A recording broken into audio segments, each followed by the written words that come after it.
a gente tem outras programações na semana, no mês, quero dizer, no mês de novembro e de dezembro. Vamos distribuir para vocês uns folhetos informativos a respeito dessa atividade, porque a gente vai ter concertos, coisas que podem interessar a vocês, né? Todas as atividades são gratuitas. Então, eu vou passar agora, vai ser passado agora um pequeno vídeo institucional que tem informações a respeito do Instituto. E depois o curso começa. Mais uma vez, muito bem-vindos. O Instituto Princípia é um centro de produção e difusão do conhecimento científico e de conexão da ciência com a sociedade. Com atividades científicas desde 1951, tem atualmente 3 programas de atuação relacionados à pesquisa, educação e divulgação científica. No programa de pesquisa, acontecem eventos internacionais sobre temas atuais para diversas áreas da ciência. No programa de educação, a Escola de Talentos oferece oportunidades de desenvolvimento pessoal e acadêmico a jovens que tenham grande interesse e altas habilidades para a ciência, oferecendo uma tutoria científica com pesquisadores renomados. No programa de divulgação científica, existem diversas atividades com ênfase para o público jovem, como o You Science, o cinema científico e publicações em várias redes sociais. Conheça, participe, amplie seus horizontes através da ciência. www.institutoprincipia.org.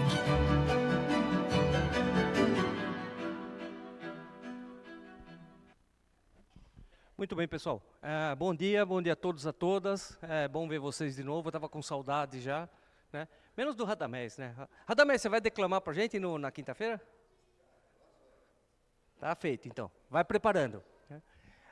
Então, a gente tem o prazer de tê-los e tê-las aqui conosco. Nós vamos ter um curso de 3 dias, né? É um curso experimental que a gente está fazendo aqui. E a gente tem a felicidade de poder contar com o professor Roberto Costa para brilhantar o nosso início de curso, né? Amanhã, infelizmente, vai ter que ser eu, não vai ter jeito. E na quinta-feira, a professora Renata vai falar sobre os oceanos e Antártica, ok? E aí a gente tem alguns avisos gerais aí, né? A gente agradece a generosidade de vocês, lá pelo outro lado tá mais que vazio, trouxeram os quitutes, as comidas, os sucos. Vai continuar a história amanhã. É gostoso tomar um café comunitário, um traz um bolinho, outro traz não sei o quê, né? A Elza sempre faz uma comida. Cadê a Elza? A Elza tá lá no fundo, ó. Ela faz cada comidona gostosa e traz para nós aí, né? E depois o Maza fala que foi ele que fez, né? Cara, a Elza acho que é a 2ª ou 3ª vez que ela faz o nosso curso, mas o Maza já faz desde que ele era pequenininho assim. E toda vez que ele vem, professor, eu fiz um patê de atum, que não sei o quê, que não sei o quê. Eu falo, poxa, você cozinha bem, né, mano? Aí eu descobri que tem a Elza, entendeu? Aí eu já comecei a desconfiar do patê do Maza, né? Mas é famoso, é um patê, meus moleques adoram, eu sempre roubava um pouco para levar para casa, né? Então a gente agradece a generosidade aí de quem pôde trazer alguma coisa. Quem não pôde, não tem problema, vem só para comer, que nem eu, tá? Não, mas eu trouxe umas bolachinhas velhas que estavam lá, vencida hoje lá, e tudo bem, né? Então, amanhã a gente vai continuar nessa dinâmica. Quem puder, traz um suco, traz uma burundanga gostosa para a gente comer junto. Final do curso, vai ter, final da aula, sorteio de 3 livros, ok? Um de astronomia, um de geofísica e outro de astronomia, do universo. Vai para falar que é 2 de astronomia, né? Eu não quero dar boi para o Roberto, né? Lá no IAG a gente tem 3 áreas, astronomia, geofísica e meteorologia. A gente fica brigando para ver quem é o melhor, quem é o pior, né? Então, a gente tem que sempre passar na frente do outro, né? É que nem moleque.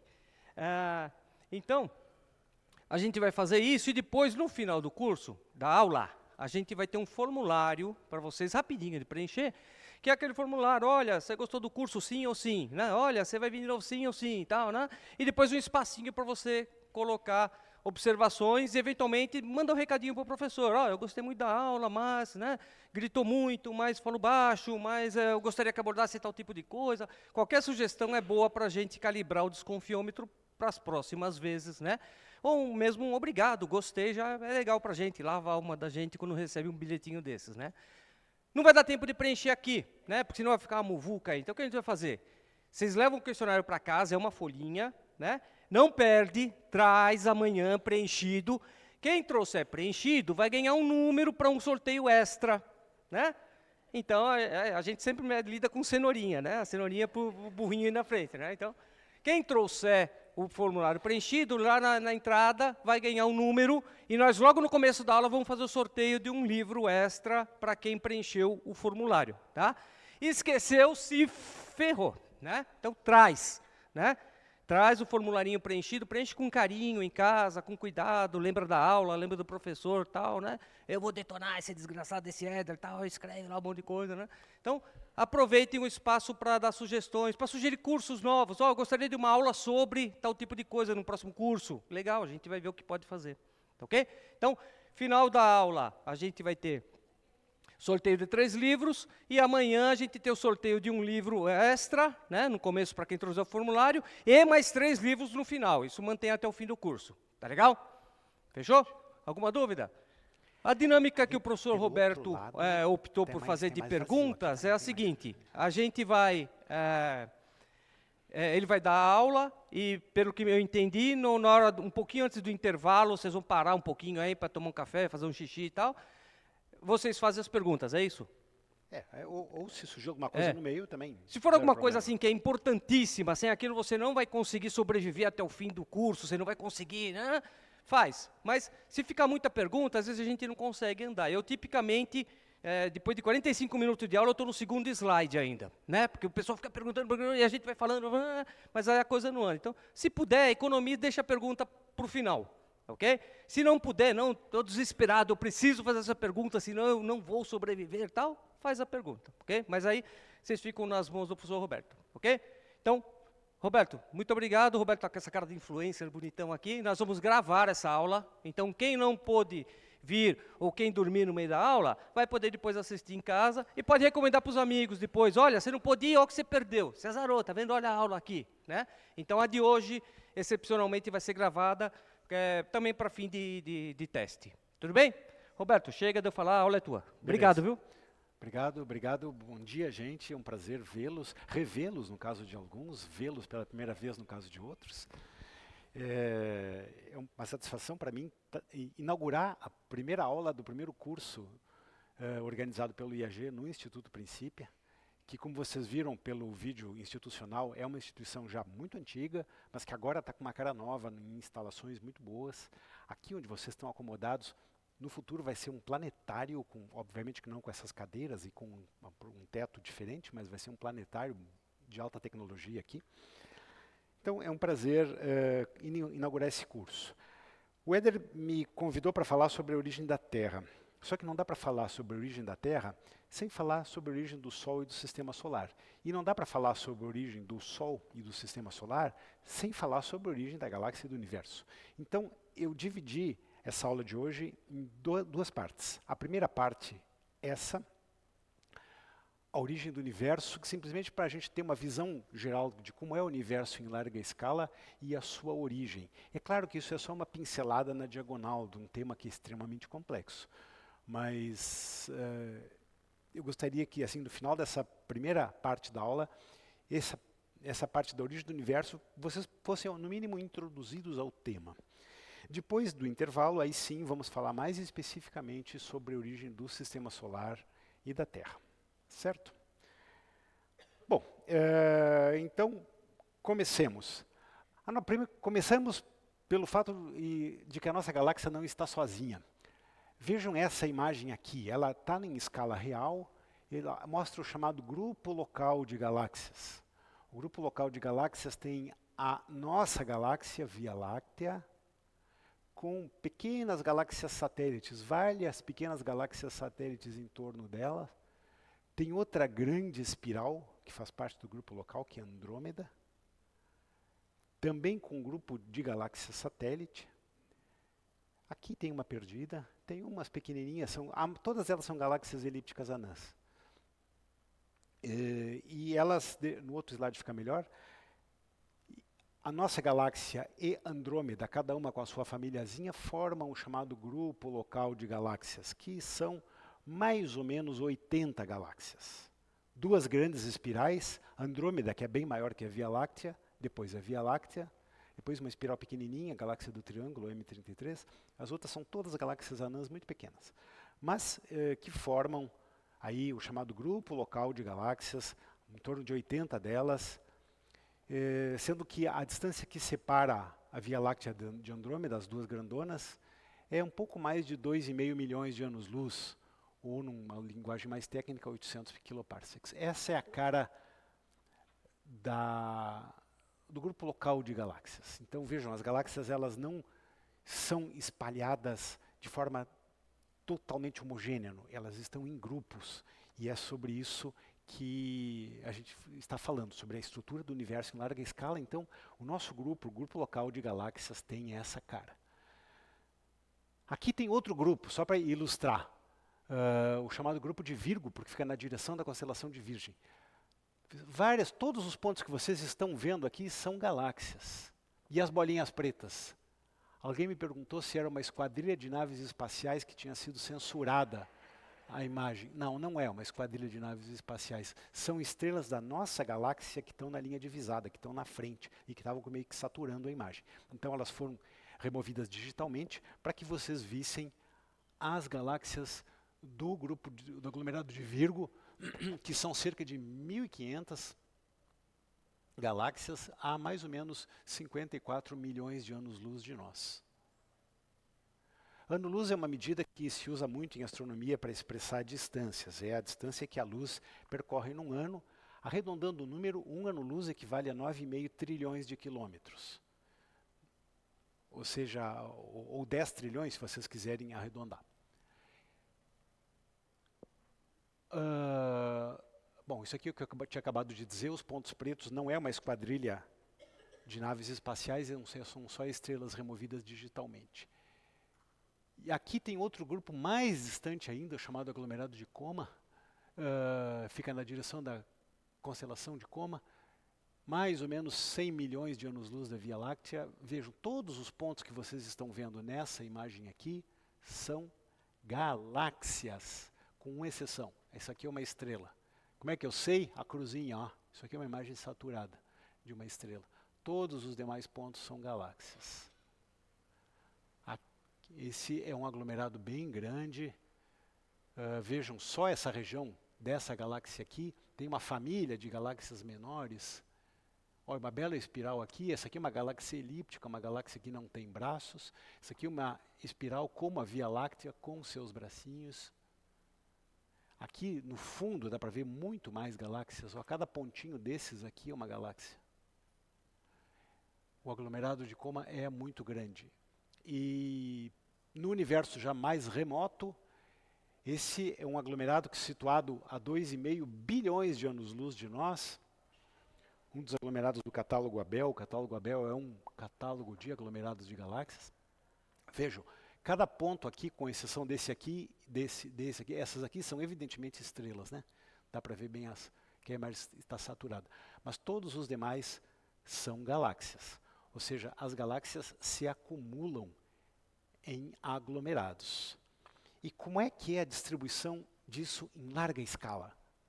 Em larga escala, a coisa fica mais ou menos com essa cara aqui, ó.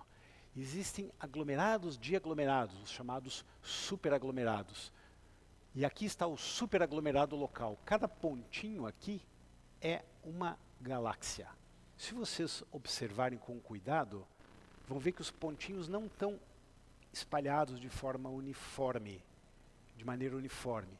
Os pontinhos estão em grupos.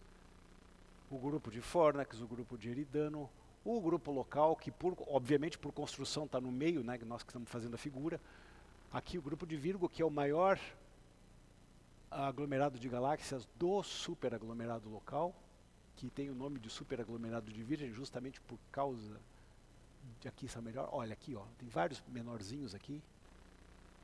Os nomes deles têm a ver com as constelações na direção das quais as imagens são vistas. Mas eu quero chamar a atenção dessa figura para o fato de que as galáxias não são homogeneamente espalhadas. Elas estão sempre em grupos.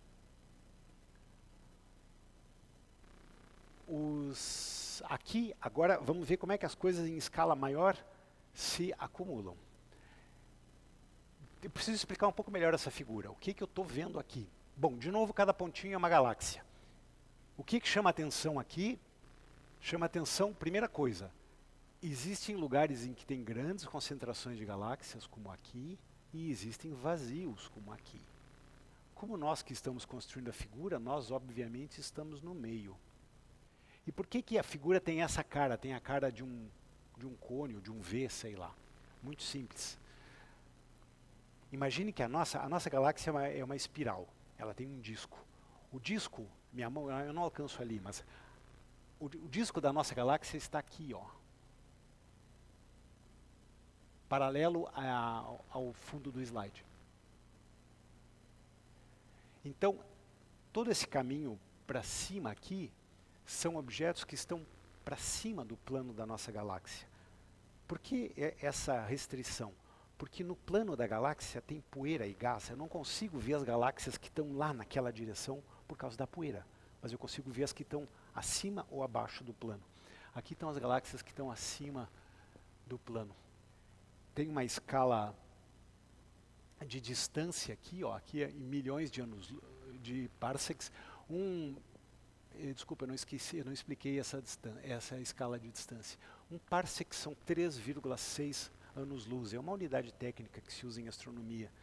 Por exemplo, então, quando eu falo 100 milhões de parsecs, eu estou falando de 320 milhões de anos-luz. Lembrando que um ano-luz são 9,5 trilhões de quilômetros. Aqui está 200 milhões de parsecs. Ou seja, isso aqui já é bastante grande. Mas vamos ver uma escala ainda maior. Bom, aqui, como eu falei, vazios. Ó. Aqui é uma figura com quantas galáxias? Tem que somar esses dois números aqui. Dá alguma coisa da ordem de 24 mil, perto de 24 mil. De novo, a nossa galáxia está aqui, o plano está horizontal aqui, e as galáxias que estão nessa região aqui, óbvio que elas existem, mas como a gente está imerso na nossa galáxia, a gente não consegue ver elas com precisão. Portanto, essas distâncias aqui são muito melhor determinadas. Vejam, cada pontinho aqui, de novo, é uma galáxia. O que chama a atenção dessa figura? A inhomogeneidade. Se vocês olharem de longe, isso aqui é mais ou menos homogêneo, ou seja, o que está aqui é muito parecido com o que está aqui em cima, em qualquer lugar. Mas, em todos os lugares, existem vazios enormes, mesmo aqui perto de nós existem vazios enormes, e bem longe existem. Aqui tem um belo aglomerado de galáxias, situados ao quê? Mais ou menos 600 megaparsecs, o que dá mais ou menos 2 bilhões de anos-luz. Então, essa cara, um fundo difuso de galáxias aglomeradas em grupinhos, chamados aglomerados de galáxias, mas esses aglomerados espalhados por todo o volume do universo é que dá a estrutura do universo em larga escala. O que tem que chamar a atenção? Existem os grandes vazios e não existem estruturas maiores do que essas aqui, que são os superaglomerados. Em outras palavras, em escalas nessas escalas muito grandes, dá para dizer que o universo é homogêneo e isotrópico. E essa questão da homogeneidade e da isotropia é muito, muito importante para os cosmólogos. O que são cosmólogos? Cosmólogos é quem é especialista em cosmologia, ou seja, no estudo da estrutura em larga escala e da evolução do universo como um todo. O requisito de homogeneidade e isotropia é importante para a gente formular modelos de universo. Essa é a figura de maior escala que eu tenho para mostrar para vocês. Vejam, aqui é 1 gigaparsec, ou seja, a distância daqui até nós são 3,2 bilhões de anos-luz. Vejam como é, aqui vocês estão vendo, numa escala bem, bem grande, a estrutura do universo. A estrutura do universo em larga escala, mostrando os pontos pretos são as galáxias propriamente ditas, Os nódulos são os aglomerados de galáxias e os vazios são os espaços entre as galáxias onde realmente não existe nada. Não ficou claro? Não ficou clara a ideia? Eu vou tentar usar uma analogia que sempre funciona. Ao chegar em casa, pega a esponja que está na cozinha e olha a esponja que está na cozinha, a esponja de lavar prato, com uma lente. Se vocês olharem a esponja da cozinha com uma lente, qual é a morfologia, qual é a forma dela? Ela tem filamentos, de plástico, obviamente, e cavidades, muitas cavidades vazias, onde não tem nada, onde na hora de molhar retém água, né, para lavar o prato. Essa ideia dos filamentos e dos vazios entre os filamentos é exatamente a estrutura do universo em larga escala. Vocês têm filamentos onde as galáxias se acomodam e grandes vazios que são efetivamente vazios. Só que, no caso aqui, esses vazios têm tipicamente alguma coisa entre 50 e 100 megaparsecs, ou seja, alguma coisa da ordem de 150 a 300 milhões de anos-luz, a escala de tamanho típica desses vazios. Mas vejam, bem próximos aqui de onde nós estamos, existem vazios, ou seja, esses vazios não são um viés observacional, um erro observacional. Não, eles realmente existem. Essa é a estrutura em larga escala do universo. O universo tem essa cara. Obviamente que aqui a distâncias muito grandes, da ordem de 3 bilhões de anos-luz, a amostragem é muito pior, né? Claro, isso é inevitável. Tem menos dados para essas distâncias muito grandes. Mas se vocês pegarem o primeiro bilhão de anos-luz, que está mais ou menos aqui é bem amostrado, e o universo tem essa cara de grandes aglomerados de galáxias e grandes vazios. Essa é a estrutura do universo em larga escala. Isso não tem nenhuma hipótese aqui. Isso são medidas feitas com telescópios. Claro. Só quem está perguntando que eu não estou vendo. Sim.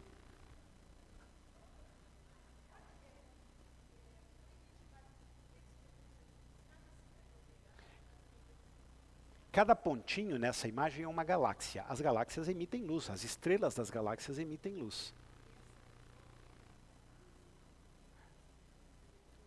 Isso aqui não é uma foto, é uma figura, é uma figura construída. Como é que essa figura foi construída? Para cada pontinho é uma galáxia. Pega esse pontinho aqui, ó. Cada pontinho é uma galáxia. Para cada pontinho foi medida então a distância que está de nós. Nós estamos no zero da figura, né? Foi medida a distância que o objeto está de nós e o ângulo, a posição no céu. Então, para cada uma das galáxias foi plotado um pontinho na posição específica. Entendeu? Ficou claro?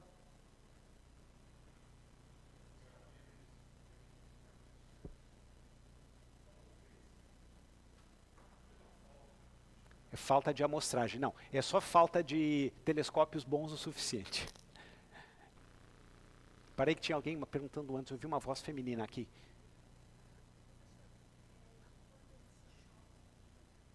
Eles não se chocam, as galáxias não se chocam, calma.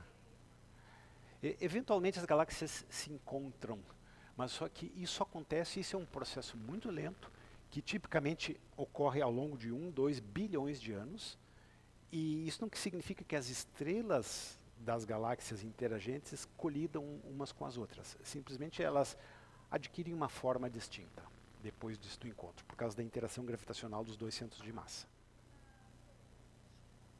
5 bilhões de anos. Daqui a 5 bilhões de anos. O Sol nem vai existir. Agora sim, alguém tinha levantado a mão por aqui.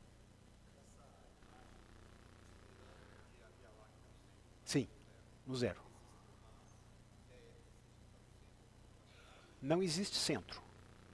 Não existe centro.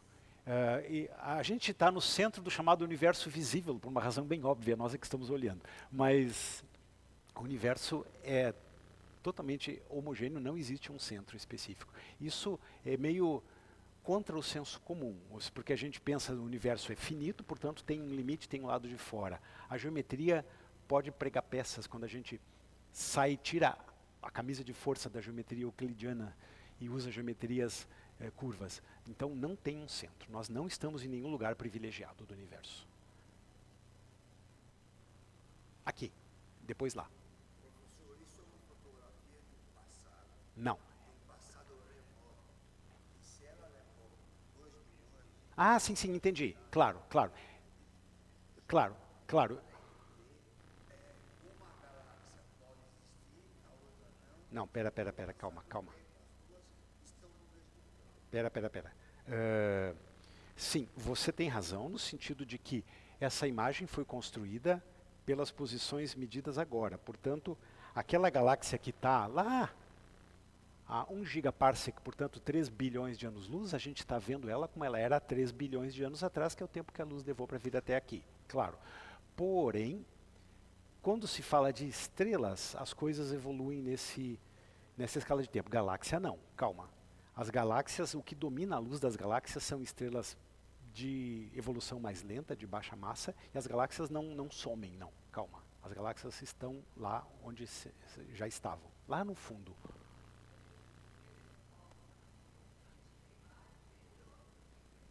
Onde ficam os telescópios? Telescópios profissionais sempre ficam em lugares, no mínimo 2.000 metros acima do nível do mar, longe de aglomerações urbanas e longe de lugares úmidos, estão em lugares secos. Tipicamente ficam em desertos ou em ilhas. Melhores lugares do mundo para colocar telescópios profissionais: deserto do Atacama, norte do Chile, Ilhas Canárias, na Espanha, Havaí, são alguns dos melhores do mundo. Tem outros que são sul dos Estados Unidos, no Arizona. Oi? O Brasil é todo muito úmido. O Brasil tem, os investimentos brasileiros em telescópios profissionais estão no Chile. O Brasil tem telescópios no Chile. Ok. Sim.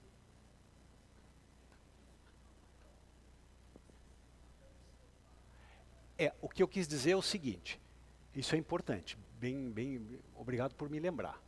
O que eu quis dizer aqui é que não existem estruturas maiores do que essa escala de tamanho. Ou seja, se vocês pegarem 300, a distância daqui até aqui, ó. Se você pegar trace um cubo no universo com 300 megaparsecs, ou seja, arredondando 1 bilhão de anos-luz de lado, um cubo. Qualquer cubo de 1 bilhão de anos-luz de lado em qualquer lugar do universo é idêntico. Ou seja, nessa escala ou maior, o universo é homogêneo. O universo é homogêneo, não existem estruturas maiores que isso. Homogêneo, e isso, de novo, isso é importante do ponto de vista técnico.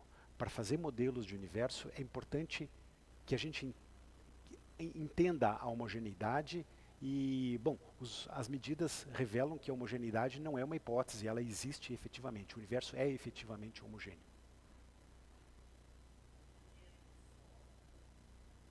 O Sol está na Via Láctea, que está aqui no vértice.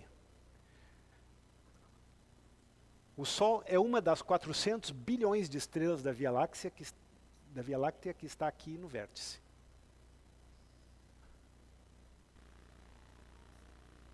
Cuidado com as escalas de distância, elas podem pregar peças. Ok. Então a pergunta que a gente tem que fazer é essa: o universo teve efetivamente uma origem ou será que o universo sempre existiu? Essa é uma discussão muito, muito antiga, que tem literalmente milênios. Há milênios que existe essa discussão. Mas hoje se sabe que existem 3 evidências muito fortes de que o universo teve, sim, uma origem. Primeiro, a chamada recessão das galáxias. O astrônomo americano Edwin Hubble, aquele que deu o nome ao velho telescópio Hubble, demonstrou há mais ou menos um século atrás, em meados dos anos 1920, demonstrou que o universo está se expandindo. As galáxias estão se afastando umas das outras. Isso é uma evidência clara e irrefutável de que, num passado remoto, elas estavam todas muito próximas, ou seja, o universo teve efetivamente uma origem. As outras Os outros argumentos são um pouquinho mais técnicos, mas não são complicados de entender. A chamada radiação cósmica de fundo, ela foi prevista por um físico. O que, que é isso? Para qualquer lugar que se aponta uma antena da faixa das micro-ondas, existe um chiado que meio que enche o universo como um todo. O chiado na faixa das micro-ondas. Essa radiação foi prevista pelo físico Gamov, é um russo radicado nos Estados Unidos, primeira metade do século XX. Ele previu isso em meados do século, lá nos anos 40, e mais tarde essa radiação foi descoberta por 2 engenheiros, não 2 astrônomos, 2 engenheiros de comunicações que trabalhavam na Bell Telephone, nos Estados Unidos. Eles descobriram que essa radiação existe, mas o fato da radiação cósmica de fundo, eu vou voltar a ela um pouquinho mais tarde, o fato dessa radiação existir é outra evidência de que o universo teve efetivamente uma origem, porque essa radiação é uma espécie de fóssil da própria origem do universo. E outra evidência é a quantidade de hélio. Eu não vou conseguir falar de abundâncias químicas aqui, apesar de eu adorar o tema, mas o universo se compõe, se a gente pegar 100 átomos aleatórios no universo, 100 átomos, uma centena, 90 são de hidrogênio, 9 são de hélio, e 1 é outra coisa qualquer. E 1/3 dessa coisa qualquer é oxigênio. Portanto, hidrogênio e hélio são, de longe, a matéria dominante do universo. Só que a quantidade de hélio que a gente vê nas estrelas não pode ser explicada pela chamada nucleossíntese estelar. De novo, são temas que eu acho fascinantes, mas a gente não vai poder abordar. Só para contextualizar, as estrelas fabricam hélio. O Sol, a cada segundo, fabrica 600 milhões de toneladas de hélio. De onde que ele fabrica? O que ele usa como matéria-prima? Hidrogênio. O hidrogênio, que é de longe a matéria mais comum do universo, é transformado em hélio, e essa fusão de átomos de hidrogênio em átomos de hélio que produz a energia que o Sol gera e emite na forma de luz que chega até nós. Bom, só que a quantidade de hélio medida nas estrelas não é suficiente para a gente entender o universo em larga escala. Essas 3 evidências são muito fortes de que existiu, sim, uma origem do universo. E é sobre isso que eu vou falar um pouco agora. Os chamados modelos de universo, os modelos técnicos, científicos de universo, surgiram a partir da publicação da relatividade geral pelo Einstein, lá em 1915, 1916. Foi a partir daí que foi possível elaborar modelos de universo. Cuidado com a palavra modelo, gente. A palavra modelo, em contextos diferentes, significa coisas completamente diferentes. Se vocês perguntarem para um arquiteto, ele vai dizer, não, modelo é essa maquete que eu fiz aqui, o prédio que eu projetei e tal.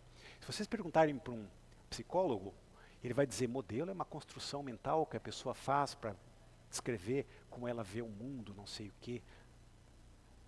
Na indústria da moda, modelo é aquela magricela anoréxica que vomita o almoço para não engordar, né? Quando se fala em modelo, nesse contexto aqui, modelo é um conjunto de equações. Um conjunto de equações que descrevem alguma característica que pode ser observada, que pode ser testada. Isso é um modelo de universo, ou seja, um modelo de universo é um conjunto de equações. Atualmente, os modelos mais aceitos são o chamado modelo padrão, ou o modelo de Friedmann-Lemaitre. São 2 cosmólogos bem famosos da primeira metade do século XX, o russo Alexander Friedmann e o belga Georges Lemaitre. Os 2 têm histórias fascinantes. Friedmann era um cara que saído lá do fundão da Rússia, que tinha acabado de sair da Revolução Comunista e da Guerra Civil, lá nos anos 1920 e poucos. Ele se tornou famoso na comunidade científica quando ele mandou uma carta para o Einstein, que na época tinha acabado de ganhar o Prêmio Nobel de Física, era o físico top do mundo. Mandou uma carta para ele dizendo, Dr. Einstein, aquele artigo que o senhor publicou, aquelas equações tal, elas estão erradas, viu? Aqui eu estou mandando a solução correta. Olha, para dizer isso para o Einstein nos anos 20, o cara tinha que ter muita segurança de si. E de fato estavam. O Einstein admitiu isso e apoiou a publicação do trabalho do cara. Ele era um cosmólogo extremamente brilhante. E Lemaitre, curiosamente, era um monge beneditino, belga.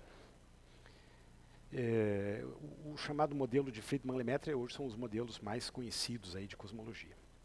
Então, eu estou contando essa história só para chamar a atenção de vocês de que existem conjuntos de equações que produzem resultados que podem ser testados. E o que eu vou descrever nas próximas páginas é a evolução do universo como é descrita pelo chamado modelo padrão. Eu vou gastar aqui com isso alguma coisa na ordem de 15, 20 minutos, mas vejam, é tema de várias disciplinas consecutivas, de graduação, de pós-graduação. Então, é só uma pincelada geral, é claro, só para vocês terem uma ideia. E vamos começar com o nome. A origem do universo, por razões históricas, acabou sendo chamada de Big Bang, o grande bang, a grande explosão.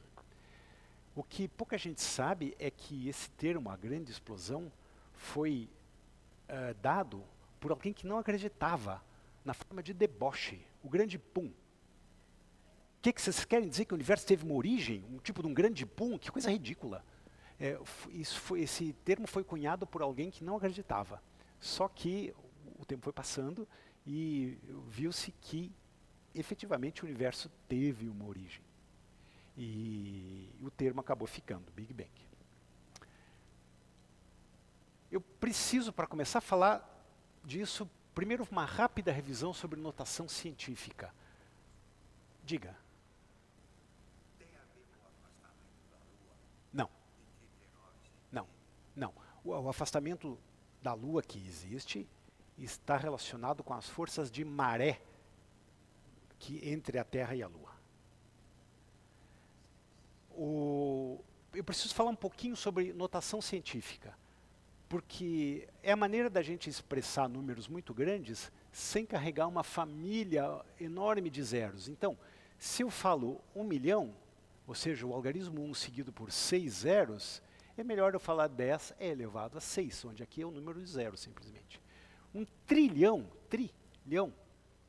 é o algarismo 1 seguidos por 12 zeros. Então é melhor eu colocar 10 elevado a 12. Ou 3 trilhões, aí obviamente é 3 vezes isso. E assim sucessivamente. E mesmo vale para números negativos, viu, gente?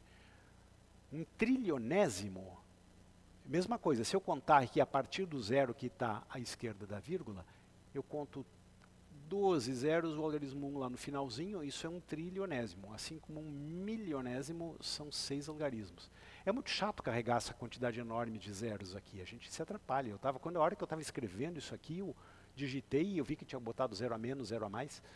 E é muito mais simples, muito mais claro a gente usar notação decimal, notação científica. Por que eu estou falando isso? Porque nas figuras a seguir vão ter números tipo 10 elevado a 30, 10 elevado a 40, a menos 40. E não tem como colocar 40 zeros e a coisa ficar compreensível. Então, eu só estou chamando a atenção para a notação científica, para que vocês entendam qual a sua necessidade, né? Ok. Eu vou gastar um tempão nessa figura aqui, gente. Primeiro eu quero explicar o que essa figura mostra. No eixo vertical, aqui na esquerda, está a temperatura do universo. Atualmente a temperatura do universo é da ordem de 3 Kelvin. Kelvin é a escala absoluta de temperatura. Como é que eu transformo a escala centígrada que a gente está habituado para Kelvin?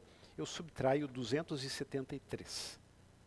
Por exemplo, a gente está... Bom, deixa eu colocar direito. Digamos que hoje esteja 27 graus. Um pouco menos, não importa. 27 graus, se eu somar mais 23... Se eu somar mais 273, perdão, se eu somar mais 273, eu vou ter 300. Quer dizer, a temperatura aqui de 27 Celsius equivale a 300 Kelvin. Ou seja, para passar de Kelvin para centígrado, eu subtraio 273. Qual é a função da escala Kelvin? Por que ela existe? porque ela não tem números negativos. O zero Kelvin é o zero, chamado zero absoluto. Ela não existe temperatura abaixo disso. Então, é por isso que essa escala vertical aqui está em Kelvin. E aqui a escala horizontal, começando lá no canto esquerdo, é segundos após a origem do universo. Após o Big Bang, que está em T igual a zero aqui no canto esquerdo. Ou seja, a gente está atualmente 13,7, 13,8 bilhões de anos após o Big Bang. Cuidado com a figura aqui, essa figura está em escala logarítmica, ou seja, o passo aqui é bem apertadinho, de maneira que os instantes iniciais estão mais detalhados do que aqui os instantes, que é a época final, em que está mais apertado. E mesma coisa a temperatura. Vejo que quando o universo surgiu, a gente começa a contar, a entender as coisas a partir daqui, 10 elevado a menos 43 segundos, ou seja, 0,00 mais 42 zeros, 1 segundos. É pequeno? É muito pequeno, mas não é zero. E com temperaturas da ordem de 10 elevado a 34 graus. Por que essa... Bom, eu peço desculpas pela figura estar em inglês, mas eu vou explicar todos os pontos. Por que a figura foi construída dessa forma? O que ela está querendo mostrar? O que estou querendo contar aqui? Como que nos instantes iniciais do universo, partindo do zero, aos poucos foram se formando as partículas e como foram sendo organizadas as chamadas forças naturais. Então vamos ver isso com algum passo. Esse passo inicial aqui, após o Big Bang, eita, o que aconteceu? Eu estava com o dedo na frente. Os instantes iniciais, quando o tempo transcorrido era menor que 10 elevado a menos 43 segundos e a temperatura era maior que 10 elevado a 32, essa época não existe descrição, chamada Era de Planck. Eita, o que eu fiz aqui? Essa época, Era de Planck, o universo era menor do que um átomo. E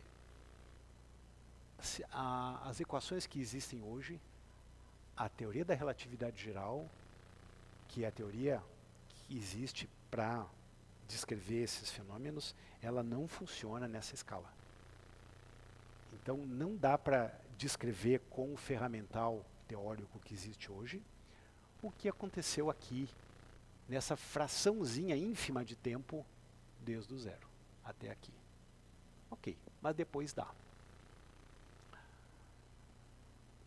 Nessa fase inicial, então, as leis conhecidas, como eu falei para vocês, não permitem explicar. É preciso, para isso, uma teoria que não existe, a chamada supergravidade, ou a chamada gravitação quântica.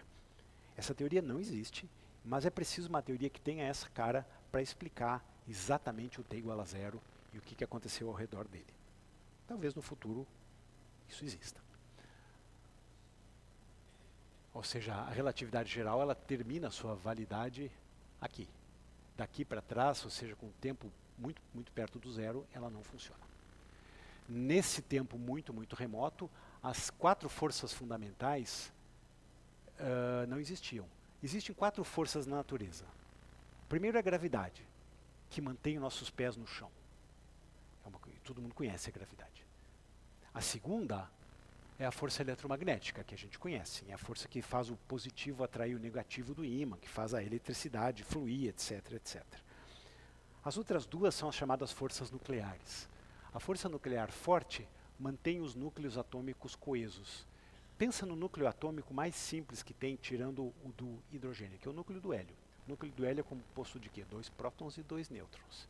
Ora, os 2 prótons têm carga positiva, eles se repelem. Lembram lá das aulas de eletromagnetismo lá do ensino médio?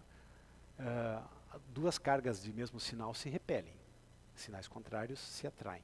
Bom, se os 2 prótons têm carga positiva e se repelem, como é que eles estão abraçadinhos um no outro lá no núcleo do átomo? Ou os nêutrons, que não têm carga elétrica, como é que eles ficam grudadinhos nos prótons lá no núcleo do átomo?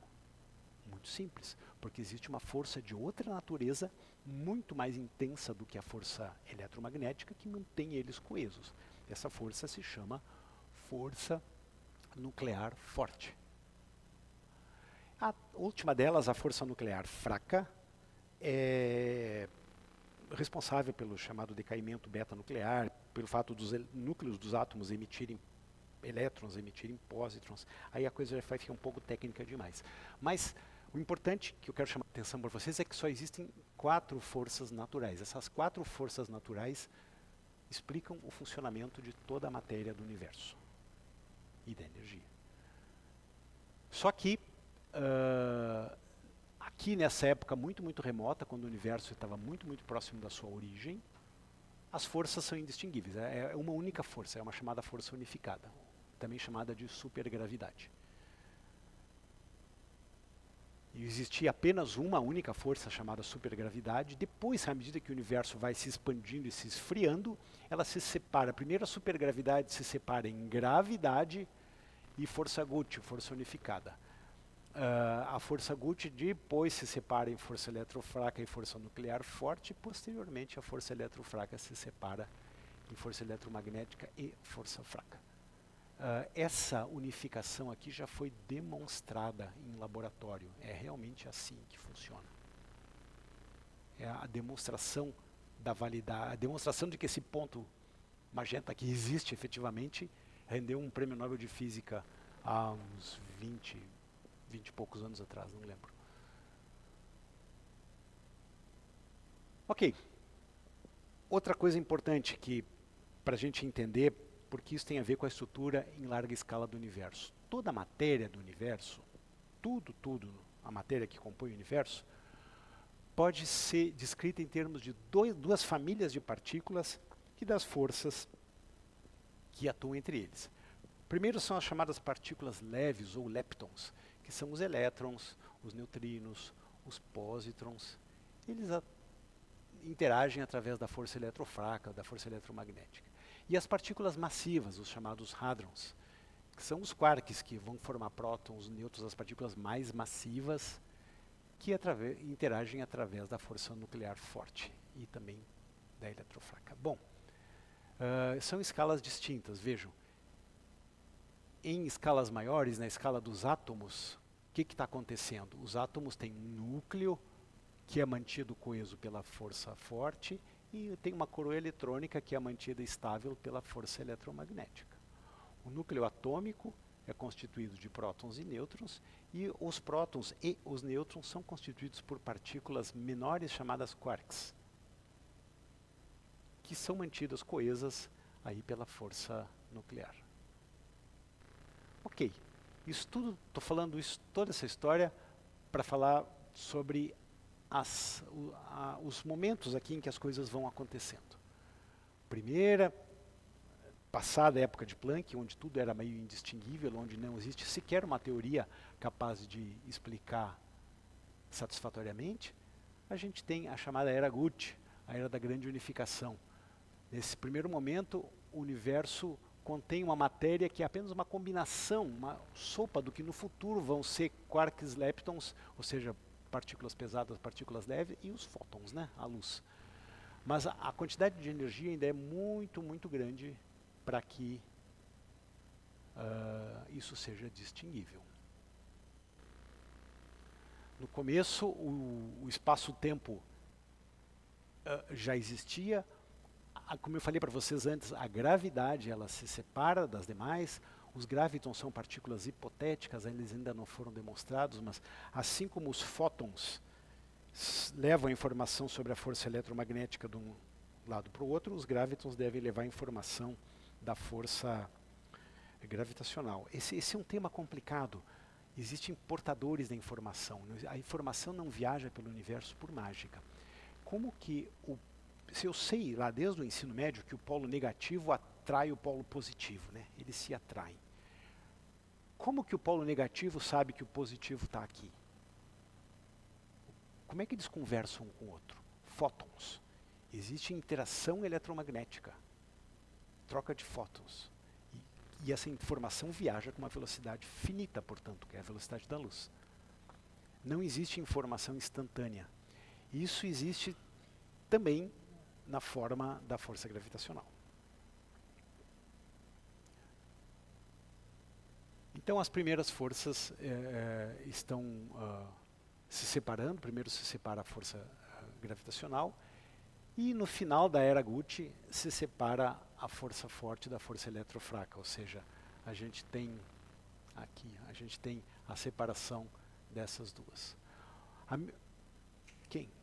Não, tem que levantar a mão, senão eu não vejo.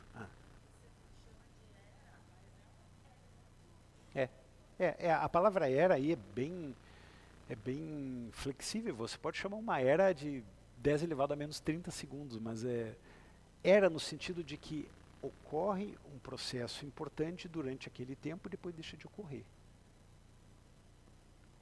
Se a palavra era for desconfortável para você, use fase. Mesma coisa.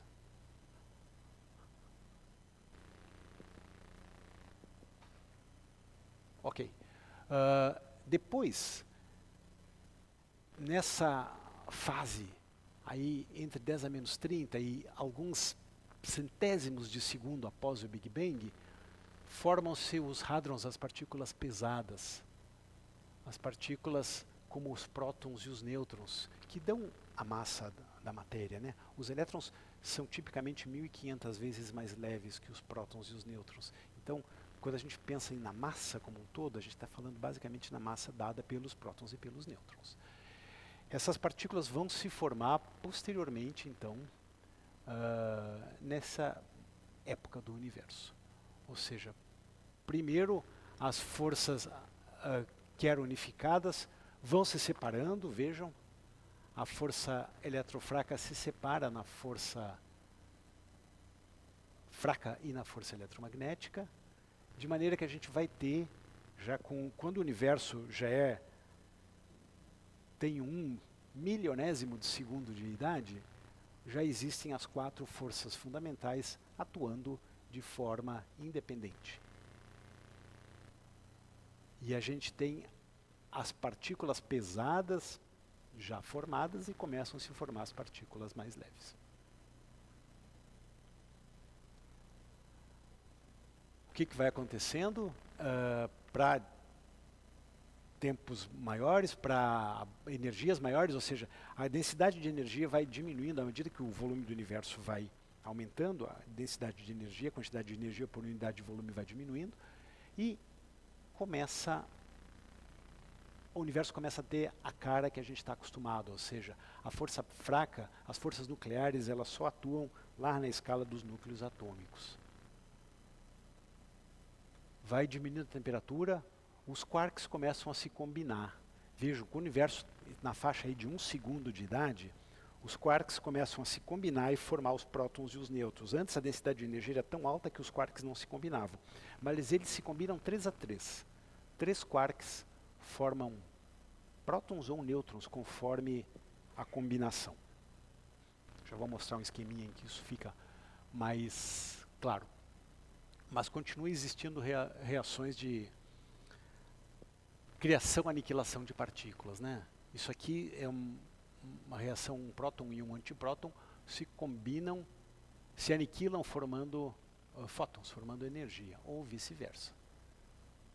À medida que a temperatura vai baixando, vão sendo formados prótons, nêutrons, e as partículas vão se formando. De novo, a temperatura vai abaixando cada vez mais. Eu estou mostrando isso aqui para deixar isso no slide para vocês relerem isso. À medida que a temperatura vai abaixando, vai diminuindo esses processos de aniquilação e vão sobrando as partículas, né?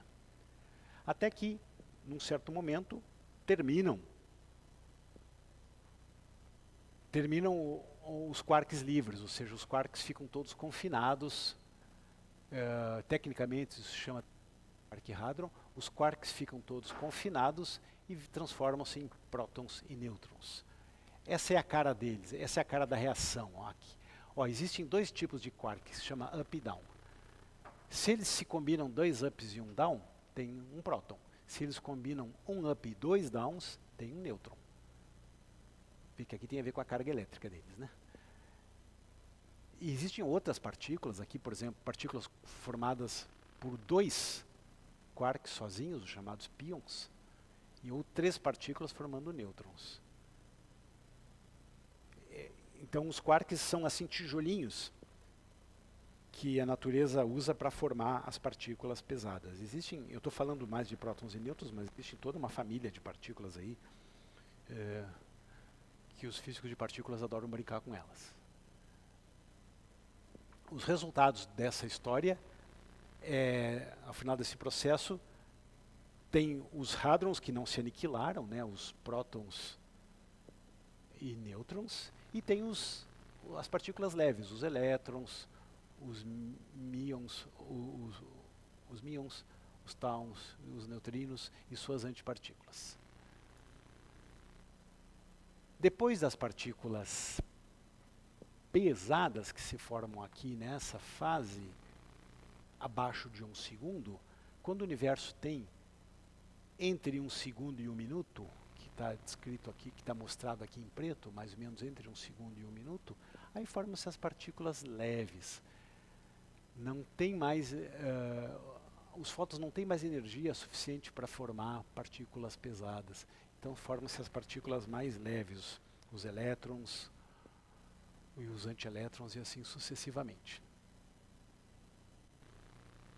Aqui está uma reação, criação-aniquilação, né? Elétrons e pósitrons, né, se combinando para formar energia, ou ao contrário, a energia se transformando em matéria. Vejam, tudo isso acontece através daquele mecanismo de troca de matéria e energia que o Einstein previu lá, né? Aquela equaçãozinha que todo mundo conhece da relatividade, E igual a m vezes c, velocidade da luz, ao quadrado. Significa que a matéria e a energia podem ser convertidas uma na outra. E é isso que eu estou falando aqui, ou seja, de que no começo, densidades de energia absurdamente grandes, quantidade de energia por unidade de volume absurdamente grande, não era possível formar partículas. Depois, à medida que a densidade de energia foi diminuindo, formaram-se primeiro as partículas pesadas, depois as partículas leves. Basicamente, o que eu disse foi isso. Então aqui está a relação de criação-aniquilação dos elétrons e pósitrons, né? Isso aqui é o elétron, isso aqui é o pósitron. O pósitron é o elétron de carga invertida. Ou o neutrino e o antineutrino.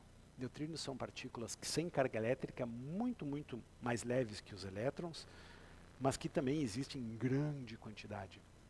O Sol produz, o núcleo do Sol produz uma quantidade imensa de neutrinos. Nós aqui estamos sendo submetidos a um banho de neutrinos, só que a gente não percebe porque elas são muito, muito leves, elas não interagem com os átomos. Os neutrinos são tão fracamente interagentes que, eu vou chutar, o Sol está mais ou menos aqui assim, não sei, viu gente, digamos que o Sol esteja aqui assim. Se o Sol estiver nessa direção aqui, eu levar minha mão assim, aberta na direção do Sol, supondo, só para arredondar a conta, que a minha mão tenha 10 por 10 centímetros, ou seja, tenha 100 centímetros quadrados, tem 10 trilhões de neutrinos atravessando a minha mão por segundo. O fluxo de neutrinos solares na Terra é de 100 bilhões de neutrinos por centímetro quadrado por segundo. Os neutrinos atravessam a atmosfera, a cúpula, a minha mão, o chão, o planeta, e vão sair lá do outro lado tranquilamente, de boa, e seguem viagem. A função deles, eles tiram energia do núcleo do Sol, eles são portadores do que está acontecendo no núcleo do Sol. E, como sempre acontece com os fenômenos da física, quando eu digo que não tem interação nenhuma, na prática eu estou dizendo que tem ultra baixa probabilidade, mas a probabilidade não é nula. Tanto é que existem detetores de neutrinos. Existe um átomo em particular, o átomo do cloro, o isótopo, o cloro 37, que é reagente a neutrinos. Ele emite fótons e esses fótons podem ser... Quando um neutrino bate num núcleo de cloro 37, esse núcleo emite um fóton, o fóton pode ser detectado. Os neutrinos são importantes porque eles são mensageiros do que está acontecendo no núcleo do Sol. Os neutrinos que estão atravessando a minha mão aqui agora saíram do núcleo do Sol há 8 minutos e 20 segundos atrás, que é a distância do Sol até a Terra. Então eles são mensageiros do que está acontecendo no núcleo do Sol.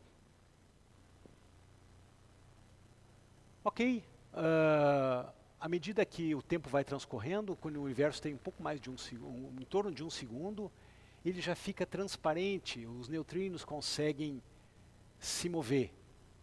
Antes os neutrinos se chocavam e não conseguiam viajar em longas distâncias, mas mais ou menos com essa distância é possível que os neutrinos se desacoplem, os neutrinos começam a viajar.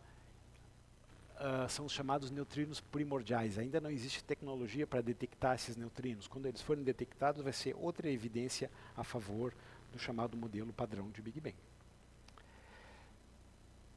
O tempo vai andando, agora a gente já está aí mais ou menos perto de 1 minuto depois do Big Bang. Quando isso acontece, a temperatura do universo, vejam, a temperatura que tinha começado lá com 10 elevado a 30 graus, a temperatura já caiu para alguma coisa da ordem de 10 elevado a 9, 1 bilhão de graus. Aí, o número de prótons já é mais ou menos igual ao número de nêutrons, os neutrinos já se soltaram, os nêutrons não desaparecem completamente. E o que acontece? Os nêutrons e os prótons começam a se combinar e formar as reações nucleares, começam a fabricar os primeiros núcleos atômicos. Forma-se, o primeiro núcleo atômico, obviamente, é o do... O hidrogênio é só um próton, né, sozinho. Se combina um hidrogênio com... um próton com um nêutron, é um deutério, que é um outro tipo de hidrogênio, outro isótopo de hidrogênio, ou combina 2 prótons e nêutrons, forma um hélio.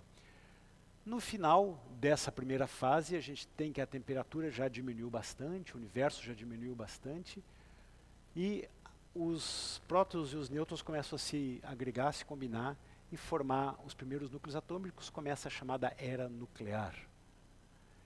Essa tabelinha mostra mais ou menos o que eu falei para vocês que ia conversar em torno de 15, 20 minutos, um tema que, repito, é um tema de várias disciplinas consecutivas. E tem livros inteiros, então eu estou simplesmente dando uma figurinha rápida, mas essa tabelinha aqui demonstra a história inicial do universo aí de forma bem simples de entender. Lá no começo, primeira linha, a chamada época de Planck, quando o universo entre t igual a 0, que é a origem, e o 10 elevado a menos 43 segundos, a densidade era infinita, a temperatura era infinita, ou muito próximo disso. Então, aí sim, a física para descrever esse momento, já que parece que o termo era não foi bem-vindo, essa primeira fase não existe ainda. Depois vem a era da grande unificação, quando já começa a se separar a gravidade, a temperatura vai baixando, a densidade obviamente vai baixando também, o tempo transcorrido ainda é muito pequeno, mas já é sensivelmente diferente de 0, de maneira que se separa a gravitação, a matéria ainda é toda unificada, é a matéria Gucci, e se separam as primeiras forças. Depois formam-se as partículas pesadas, os quarks, que vão compor os prótons e os nêutrons, e a temperatura vai baixando o suficiente para que as partículas pesadas se formem e as 4 forças naturais se separam. Finalmente, vejam que aqui a gente já está em algumas centenas de segundos, ou seja, alguns minutos após o Big Bang, tipicamente 4 minutos é que essa contagem termina. Aí sim, se formam as partículas leves, os elétrons e os pósitrons, os neutrinos, e o resto se desacopla. Forma-se, então, tem-se a era nuclear. As primeiras combinações de núcleos acontecem. Combina-se um próton, como eu falei para vocês, um próton e um nêutron, formam um núcleo de deutério, é um tipo de hidrogênio. Um deutério com um próton forma um hélio 3, é um tipo de hélio. 2 deutérios formam um hélio 4, ou um hélio 3 com um próton também forma um hélio 4. Então, hidrogênio, que é só um próton sozinho, deutério, hélio 3, hélio 4, são os átomos produzidos aí na origem do universo. E no finalzinho, agora eu já estou terminando, quando o universo já está bem mais frio, ou seja, mais ou menos com a temperatura de 1 milhão de graus, Já se passaram aí de algumas dezenas de segundos. O que vai acontecendo? O universo aí vai sendo composto de prótons, nêutrons, elétrons, e vão sendo formados os primeiros átomos. Não sei se estou apertando certo isso aqui. E começa a chamada nucleossíntese, ou seja, vão começando a se formar os elementos um pouco mais pesados, como o deutério e depois o hélio. Essas reações aqui eu já mostrei elas, estou mostrando elas aqui de novo. Ó. 2 deutérios formam um hélio, o T é o trítio, é um isótopo muito raro do hidrogênio, mas que também existe. Vão sendo formados os primeiros átomos, o deutério, o trítio, que é um hidrogênio formado por um próton e 2 nêutrons, e os 2 isótopos do hélio, o hélio 3 e o hélio 4. Diga. Sim, sim, sim, sim. O volume aumenta muito rapidamente. Como o volume aumenta muito rápido e o conteúdo é o mesmo, então a densidade, a temperatura, tudo cai muito rápido, porque o volume expande muito rápido. É exatamente isso.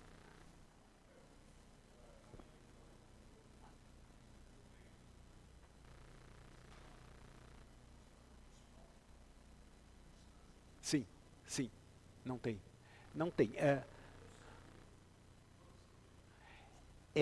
Esse crescimento não é linear.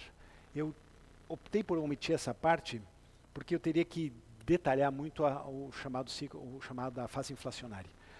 Houve um momento na história do universo, aqui assim, ó, por aqui, na faixa de 10 a menos 30 a 30 e poucos, em que o universo cresceu por um fator 10 elevado a 50. Ele passou do tamanho de um átomo para o tamanho de uma galáxia, num tempo infinitamente pequeno. Esse processo se chama crescimento inflacionário. O termo, obviamente, foi roubado da economia. O termo vem da economia. Não, vem mesmo. Esse termo veio da economia. Se refere a um crescimento exponencial. Isso parecia quase ficção científica quando foi proposto nos anos 80. Mas, com o passar do tempo, todas as evidências observacionais demonstram que essa fase aconteceu sim. E muitas das características observáveis atuais do universo só são explicadas com a existência dessa fase inflacionária. Mas, respondendo à sua pergunta inicial, esse crescimento de tamanho não é exponencial, porque aqui a gente tem um crescimento exponencial do tempo, né, nessa figura aqui. Está plotado isso aqui, é uma escala logarítmica, né? Mas o tempo vai crescendo continuamente para cá, a temperatura vai baixando, obviamente, à medida que o tempo vai crescendo, porém, o crescimento da escala de distância do universo é muito, muito irregular. Tem essa fase inflacionária, é um pulo gigante. Depois segue o crescimento do universo como previsto pela chamada lei de Hubble, como o Edwin Hubble descreveu lá nos anos 20, a expansão do universo, como a gente conhece hoje. Mas houve essa fase dramática lá no começo, de um crescimento muito, muito rápido, numa escala de tempo muito pequena.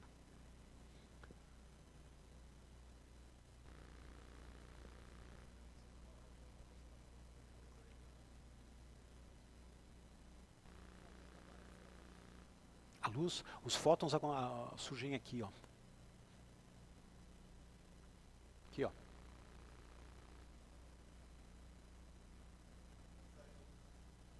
Oi? A quantidade de energia era tão grande que não tem nem como você definir isso, né? Veja, isso aqui você está falando de 1 trilionésimo de segundo.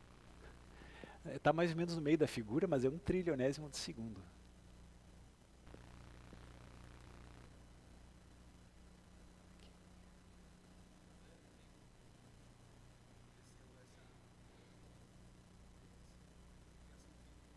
Não é uma reação química.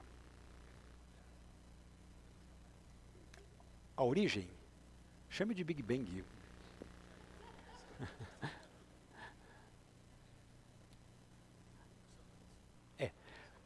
Sim, essa questão. Para quem não ouviu, ele basicamente perguntou qual é o gatilho do Big Bang. que desencadeou a origem do universo. Esse é um tema que envolve cosmólogos, mas também existem filósofos discutindo isso, existem religiosos discutindo isso. Dá para discutir o que quiser, não existe uma explicação clara para isso. A explicação que os cosmólogos dão, que os físicos dão, não vai adiantar nada. Flutuações quânticas do vácuo. Pronto. Isso tem a ver com a definição do que é vácuo.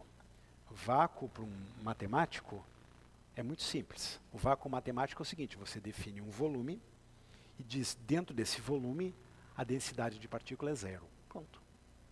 Vácuo. Resolvido, né? Só que isso não é o vácuo físico. O vácuo físico é o mesmo volume no seu estado de mínima energia. Mas a mínima energia não é igual a zero. Então, uma vez que ela não é igual a zero, e a mecânica quântica é incerta, ela é probabilística, existem as chamadas flutuações quânticas de vácuo, que poderiam ser a origem do Big Bang. Mas vejam, esse é um tema que, primeiro, nem de longe é a minha especialidade, e é um tema muito, muito em aberto. Existem discussões imensas sobre o que teria sido o gatilho para o Big Bang. Eu não quero entrar nessa praia, porque realmente, se eu entrar nessa praia, eu vou me afogar. Diga.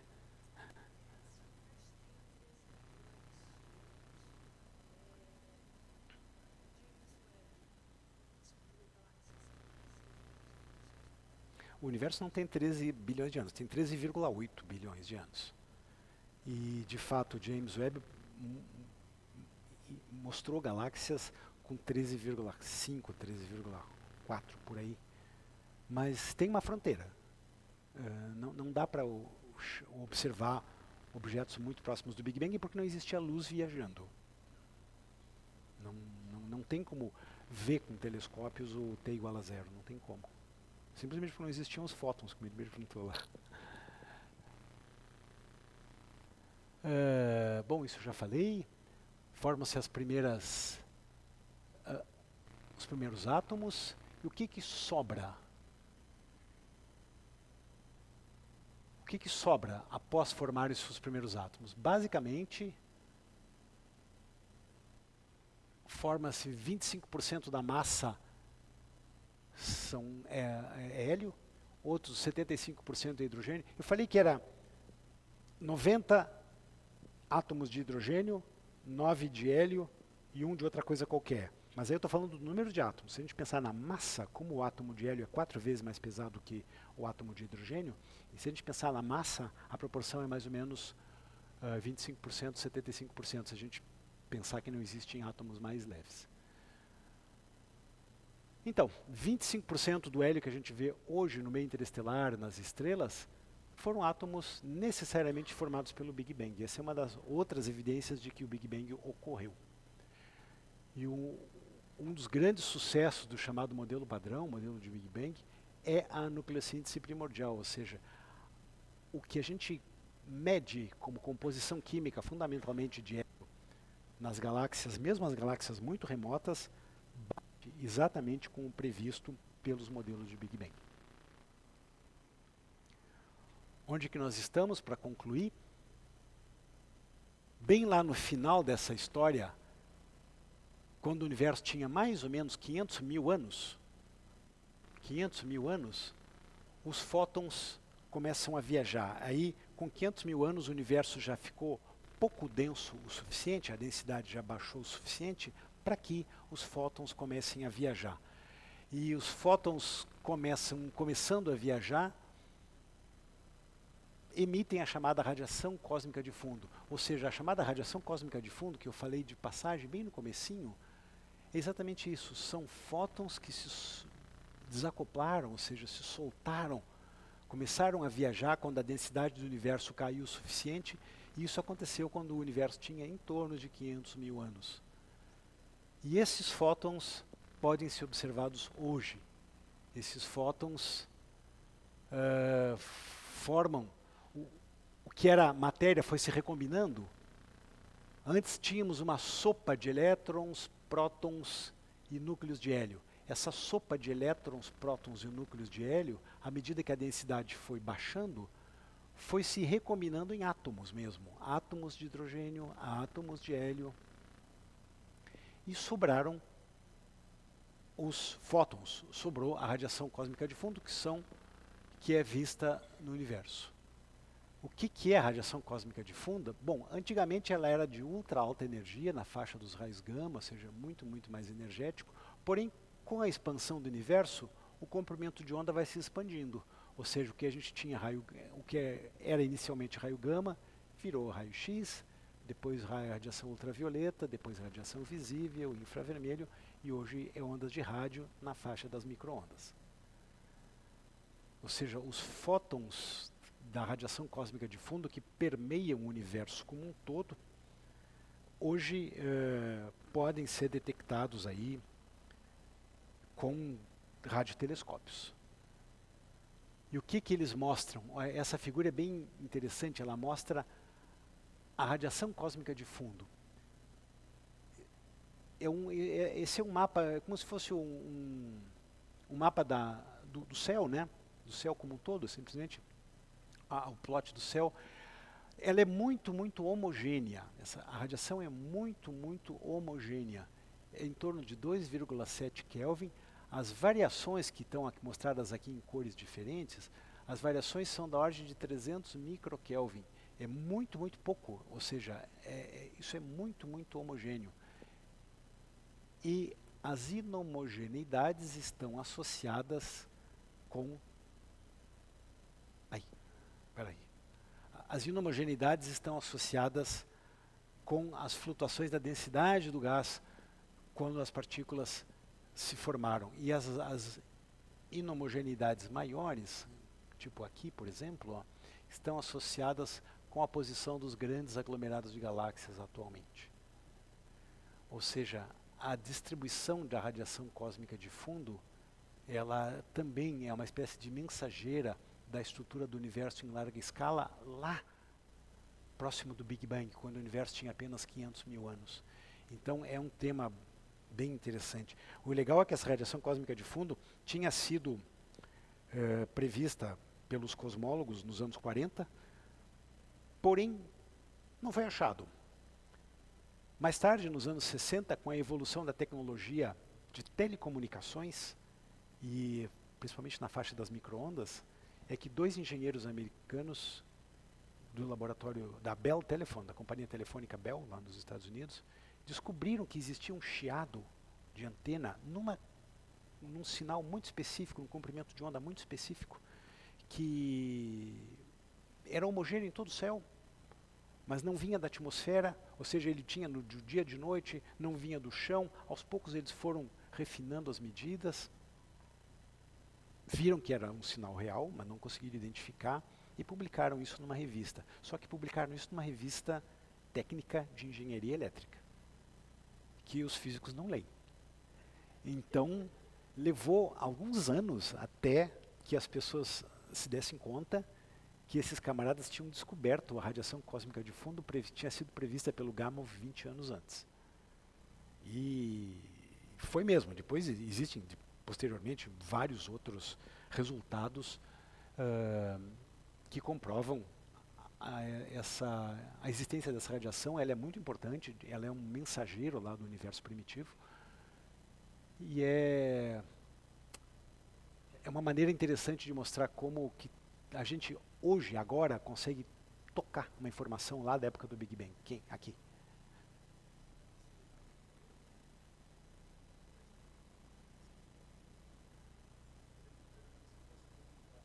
Sim, essa figura que você está vendo é a velha figura da casca esférica. Pense numa casca esférica com você no centro. Você está no centro, obviamente, e se você abre a esfera e projeta a esfera assim, ela fica isso. É simplesmente uma projeção. Imagine que isso aqui é uma esfera. Isso aqui podia ser um mapa do céu. Ó. Aqui está o Polo Norte, aqui está o Polo Sul, aqui está o Equador. Simplesmente a gente descascou isso, cortou com uma faca e colou num plano. É isso, gente. Primeira parte terminamos aqui. Tem uma questão lá, só vou deixar para vocês Se vocês quiserem mais informações, tem nesses livros. Diga lá, por favor. Sim.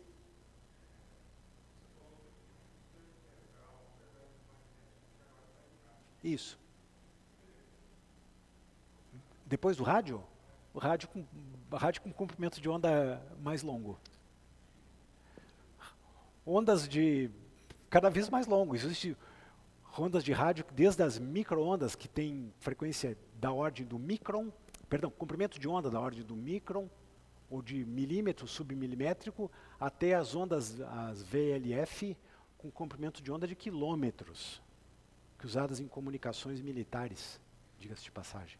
Submarinos se comunicam com VLF, eles soltam uma antena para trás, que é uma espécie de rabinho, que tem 2 quilômetros para se comunicar por VLF, porque se comunica com o planeta inteiro sem nenhum problema. E a gente usa para geofísica. Os geofísicos A usam gente VLF usa- também? A gente usa esse tipo de onda.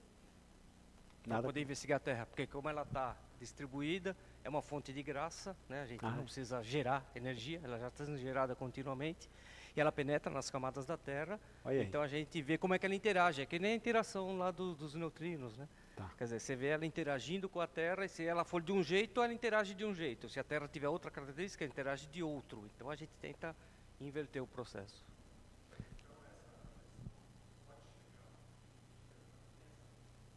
Sim.